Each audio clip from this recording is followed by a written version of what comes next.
पहले मुझे ऐसा महसूस होता था कि सुंदरपाल मेरा बेटा है। आज मुझे ये सोच करके महसूस हो रहा है कि मैं सुंदरपाल का पिता हूँ। इस बात का मुझे बहुत गर्व है। नमस्कार, आप ई समाचार देख रहे हैं। मैं हूं एल डी स्वामी और एक ऐसी सफलता की कहानी हम आपके सामने लेके आए हैं। बिल्कुल ही सीमित संसाधनों में कैसे कोई उपलब्धि हासिल कर सकता है, वो कहानी हम आपको बताएंगे।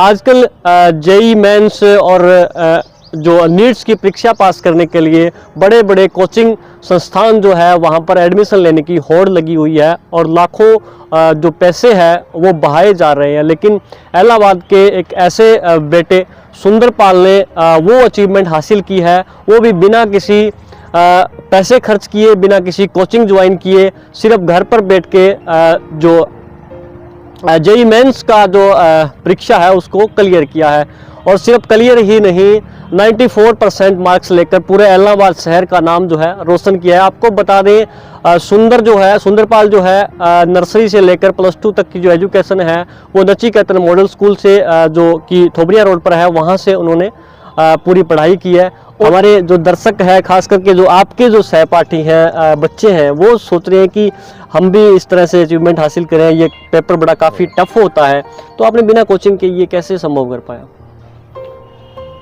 सबसे पहले आप जिस भी एग्ज़ाम की अगर तैयारी कर रहे हैं, आपको उसे पूरा समझना पड़ेगा कि उसका मतलब पेपर पैटर्न किस तरीके का है, उसमें किस टाइप के मतलब सवाल आते हैं, और उसके सिलेबस के ऊपर भी खास तौर पर ध्यान देना पड़ता है। ये नहीं कि आप कुछ भी पढ़ रहे हो तो ऐसा नहीं होता है। तो आपको एक प्रॉपर गाइडेंस, एक प्रॉपर प्लानिंग के साथ अपनी तैयारी करनी होगी। कई बार क्या कहते हैं बच्चे कि मुझे अगर आप ये चीज़ दिला दो तो मैं इससे तैयारी कर लूँ, अगर मुझे आप कंप्यूटर, लैपटॉप या कुछ महंगा मोबाइल दे दो। लेकिन आपके पिता ने बताया कि आपने इस तरह कोई डिमांड नहीं की, तो किस तरह से, मतलब क्या आपने पढ़ाई कैसे की वो बता दो। पढ़ाई मैंने अपने मतलब फ़ोन से ही मैंने पढ़ाई की। जो आपके पास फ़ोन था? हाँ, उसी से मैंने सारे लेक्चर्स उसी से अटेंड किए। टोटली यूट्यूब का मैं कभी इंटरनेट की भी हेल्प लेता था, और काफ़ी सारी मैंने बुक्स भी मतलब रीड करी, और डेली मैं मेहनत करता था। ऐसे नहीं कोई मतलब मैंने बहुत बड़ा गैप ले लिया अपनी स्टडीज़ में। कंसिस्टेंटली मैं पर डे मतलब कुछ ना कुछ स्टडी करता रहता था। आपने कभी ये बोला कि मुझे कोचिंग सेंटर ज्वाइन करना है, या फिर आपने वैसे ही पढ़ते रहे बंद कमरे में? वैसे ही पढ़ता रहा, मैंने कभी बोला नहीं कि मुझे कोचिंग सेंटर ज्वाइन करना है। कि मुझे अपने अंदर से मतलब विश्वास था कि मतलब मैं कर सकता हूँ, मुझे कोचिंग की ज़रूरत नहीं है। कोचिंग की जरूरत नहीं है, विश्वास था। तो इसमें मतलब योगदान किसका आप मानोगे ज़्यादा, आपको सपोर्ट किसने किया? सपोर्ट मेरे पेरेंट्स ने भी मुझे सपोर्ट किया, और मेरी सिस्टर है वो भी मुझे फ़ोन पे मतलब गाइड करती रहती है। उसने भी मतलब मुझे पूरा सपोर्ट किया। मेरे टीचर्स ने भी मुझे सपोर्ट किया, पूरे मुझे जो भी स्टडी मटेरियल्स है वो प्रोवाइड करवाए, और स्कूल फैकल्टीज उन सभी का मेरा सपोर्ट। क्योंकि बड़ा योगदान रहता है, जो बेस जो तैयार होना था वो स्कूल से ही तैयार होना था। ये हमारे साथ सुंदरपाल था जिन्होंने एक बहुत बड़ी बात कही कि जब भी आप कोई भी एग्ज़ाम उसको आप करेक्ट करना चाहते हो, उसको क्लियर करना चाहते हो, तो उस एग्ज़ाम के बारे में आपको प्रॉपर जानकारी होनी चाहिए। क्या सिलेबस है उसके अंदर, किस तरह से पढ़ना है, उसके बाद योजना बनाकर ऑफलाइन ऑनलाइन जितनी आप बुक्स पढ़ सकें वो पढ़ें, लेकिन बिना स्ट्रेस लिए। हमारे साथ सुंदरलाल के माताजी हैं, वो अगर इस बारे में कुछ कहेंगे, किस तरह से माहौल आपने क्रिएट किया घर के अंदर, वो थोड़ा सा आप मुझे बता दें। जी, हमने इस पे ना कभी स्ट्रेस नहीं दिया भी आप पढ़ो या ना पढ़ो।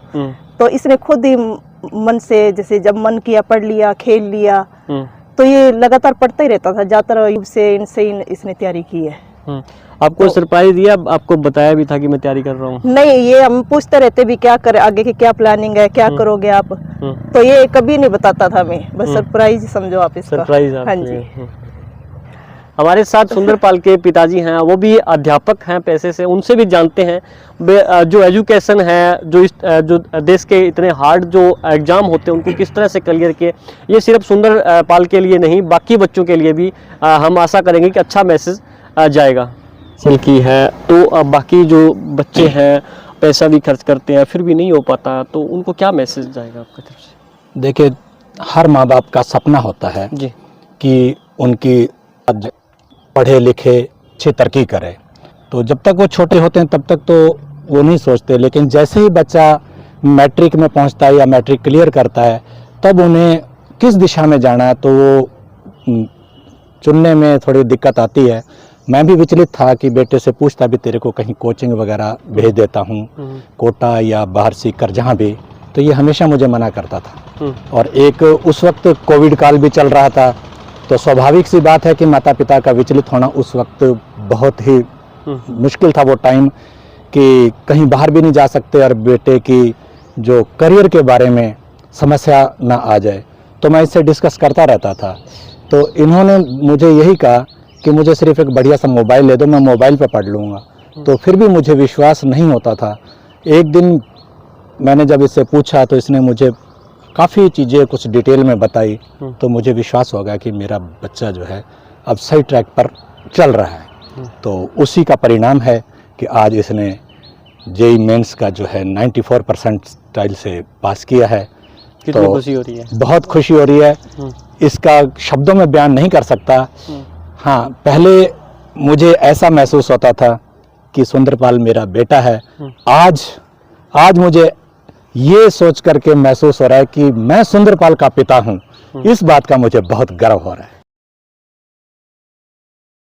बिल्कुल, बहुत बड़ी बात आपने कही है। और दूसरा, जो आज के समय में ना प्रेशर कुकर की तरह है, बच्चों को पढ़ाई के रूप में पकाया जाता है, लेकिन आप शिक्षा से जुड़े हुए हैं, तो बाकी जो बच्चे हैं उनको क्या मैसेज आप दोगे? मैं यही मैसेज देना चाहूँगा कि सबसे पहले तो माता पिता को भी यही संदेश देना चाहूँगा कि कभी भी अपने बच्चे के ऊपर अधिक प्रेशर न डालें, क्योंकि उनके अंदर जितना पोटेंशियल है वो उतना ही कर पाएंगे। हम उनसे उम्मीद से ज़्यादा जो आशा करते हैं तो बच्चा कहीं ना कहीं भटक जाता है। तो हमें यही देखना चाहिए, अपने बच्चे की जो क्षमता है उसी के अनुसार ही बच्चे को प्रेरित करना चाहिए और उसको आगे बढ़ने का रास्ता देना चाहिए। ये नहीं कहना चाहिए कि नहीं हमारा स्टेटस ये है तो बच्चा कहीं और ज़्यादा बढ़े, नहीं, बच्चे को बच्चे की क्षमता के अनुसार ही आगे प्रेरित करना चाहिए। स्कूल एजुकेशन का कितना योगदान रहता है इसमें?